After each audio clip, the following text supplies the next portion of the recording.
Juneau police say 3 people were found dead on an anchored boat offshore at Sandy Beach across a 3-day period this week.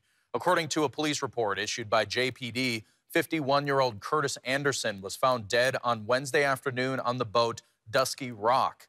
Later, police received reports of a dog howling on the same boat on Friday, where they found 2 women dead.